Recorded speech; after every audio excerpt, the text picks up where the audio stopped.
Welcome to Embrace Relief. I am Chelsea Winterholler, and I am so excited to be your coach today.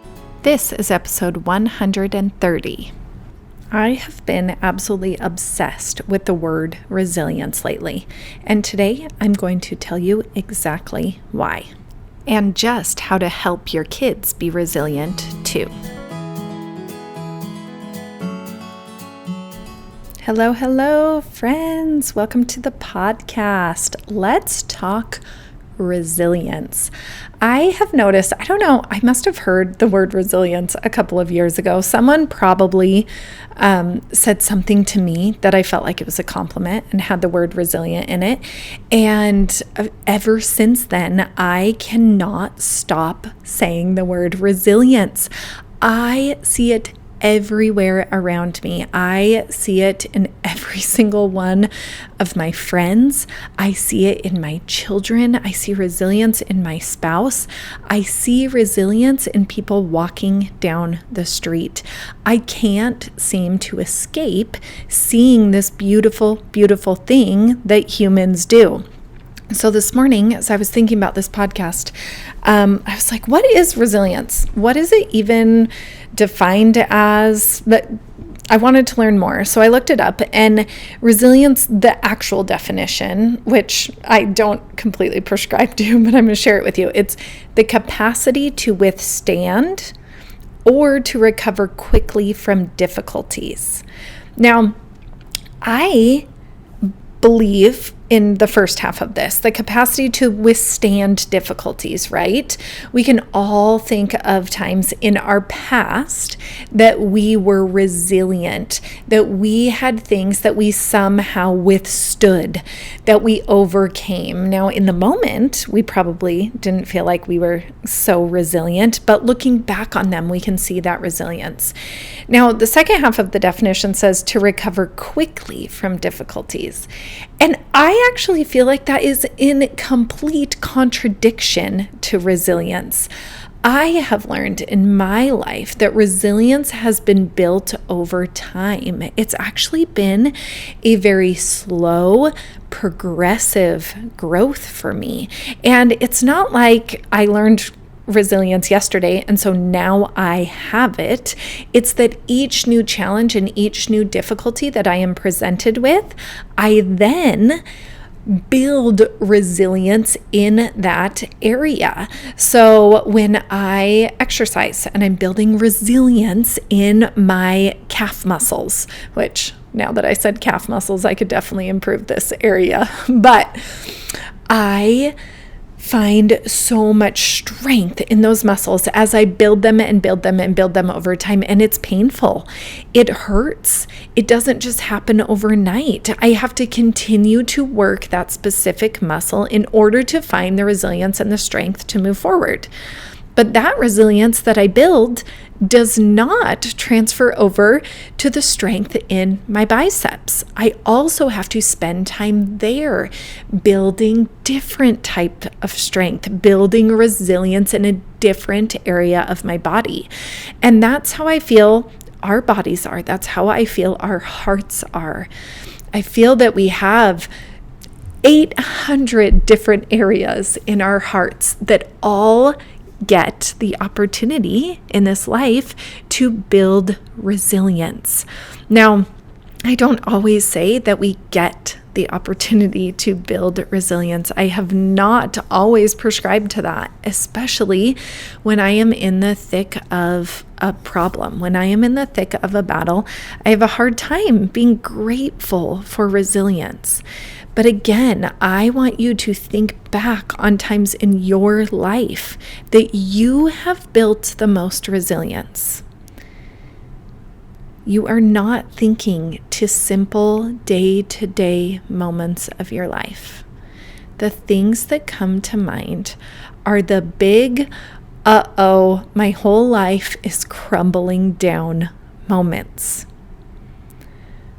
I want you to take a moment to recognize that growth that you experienced in that hard time.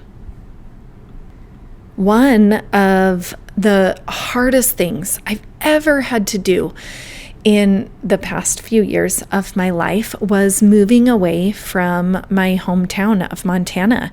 We had lived away before, but we had moved back for 7 years, and we had really grown our roots there. We had gotten comfortable. We had friends. We knew who to turn to. We had all of our routines in place. Everything seemed to be flowing. And then all of a sudden, we were presented with a challenge, and the challenge being that we needed to move. And I cannot believe the capacity that me and each member of our family gained of resilience during this time. Yes, we had to bond together. Yes, there were other people who came around and supported us and loved us, but each individual person in our family had to go through their own struggle. They had to grow resilience. And in that moment, I was crying every day. I didn't know why this was happening or why I had to face it. However, now I can see the immense beauty and the immense growth that I experienced during that time. I am a completely different person than I was 2 years ago. I have so much resilience. I have such a greater capacity to love. I have such a greater capacity to empathize with others and to forgive. It is amazing. And that resilience, you guys, it did not come free. It came from me spending hours and days and months and years on my knees praying for strength. It came through being open with those around me, allowing myself to be supported and strengthened by things outside of me. And it mostly came from me turning into my heart, tuning into my heart, and allowing myself to grow. Now, I want you to zoom out from yourself for just a moment, and I want you to think of a challenge that one of your children is going through right now. I talk to moms all day long, all of the time, who are struggling to allow their children to have their own experiences. They want to jump in and save them. They want to do anything they can to save their children from feeling any pain, any sadness, any left-outedness.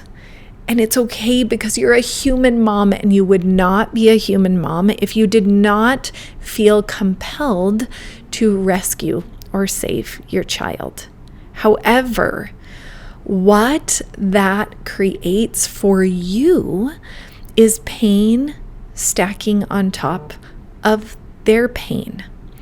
And they can feel that from you, my friends. I promise. They can feel your underconfidence in their ability to grow through this experience. What your child needs from you is to believe in them, to believe that this resilience that they're building through this experience is going to help them become. It is going to help them become the person that they need to be to continue facing these challenges in their life. I want you to do everything within your power to allow your children to grow their own resilience. Allow your children to experience the things that they are going through in their lives. Do not take it from them. I do not want anyone to take from me the things that I have learned over the past couple of years through that massive trial of leaving my hometown. I do not want anyone to take that from me. It is a sense of strength and growth that I will now have forever. I will have it going forward in every challenge that I am yet to face in the future. Again, resilience does not come free, and your child needs to build resilience. They have to. They're going to have hard things come at them. And yes, you're going to be there to love them and support them to the best of your ability. But the best thing that you can do for your child is allow them this experience. One way that I have found in my life that I can help my child build resilience is to let them know, hey, I've been having a hard time lately. I've been having a hard time with this. But when I drop into my heart tells me to keep going. You can too. Living by example, showing your child that you too struggle with things, but that when you pause and breathe and drop into that heart space, you know what you need to do. You know that you can keep going. And then turning around and believing in your child. Believe that this resilience that they're building is only going to benefit them in the future. And you know that because you have experienced things in your life that have helped you build resilience. You are having a hard time with something right now, but your heart is telling you to get up and get out of bed and try again and keep going. This too will be your child's experience. Believe in them. Believe in their ability to build their resilience. You can do this, and so can they.